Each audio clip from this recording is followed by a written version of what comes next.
Crowds who occupy every vantage point at the airport. The inclement weather does not dampen the enthusiasm of Boy Scouts, Girl Guides and young farmers who give an impressive march past.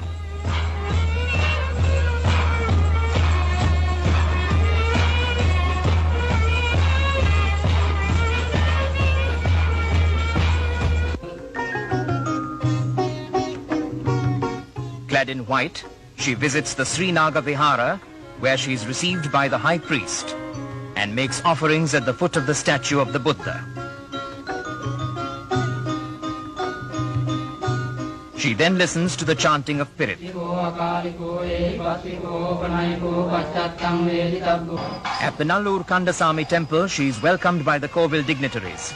A special puja is conducted at the temple, where the blessings of the gods are invoked for Mrs. Bandaranaike, her government and the people of Sri Lanka.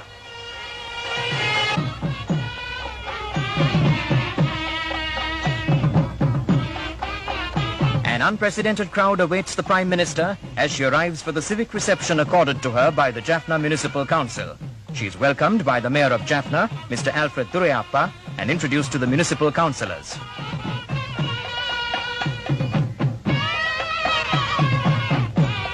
The Prime Minister unveils a life-size statue of Sir Ponnambalam Ramanathan, the great Ceylonese leader who was in the forefront of the struggle for national independence.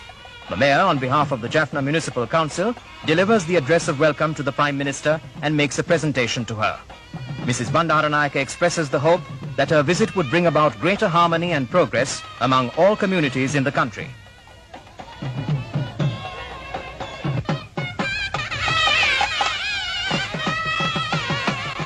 The farmers of Jaffna welcome the Prime Minister when she visits some of the important agricultural centres. These luscious bunches of grapes are a sign of the new affluence and agricultural growth of the Northern Peninsula. As the Prime Minister put it, we are all proud of the Jaffna farmer.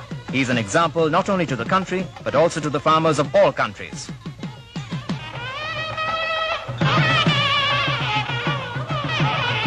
Another important landmark in the history of education in Jaffna is reached with the opening of the Jaffna campus of the University of Sri Lanka.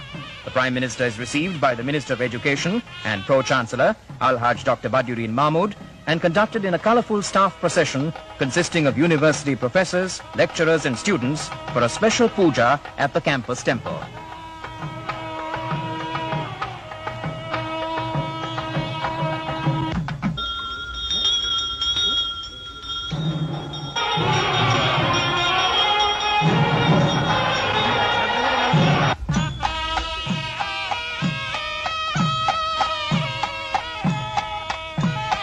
She unveils a commemorative plaque and opens the door to the campus.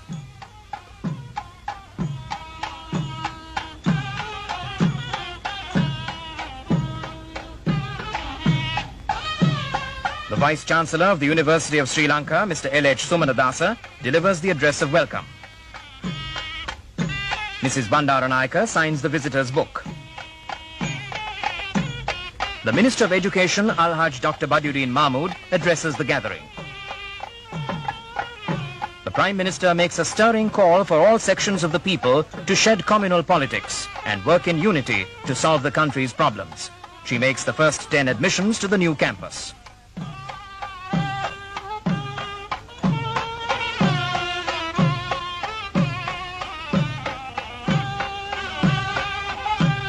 The people of Jaffna turn out in their thousands at the Durayappa Stadium for one of the biggest public meetings to be held within living memory in the northern province. They come from all walks of life, the farmer, the worker, the rich and the poor, to shower their affection and goodwill on Sri Lanka's national leader.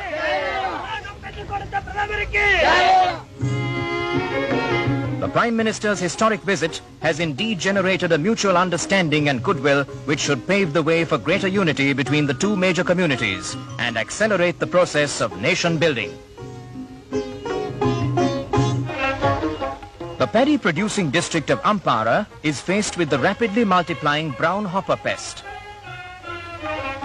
Over 5,000 acres of paddy have been destroyed and over 50% of the total acreage of the district threatened.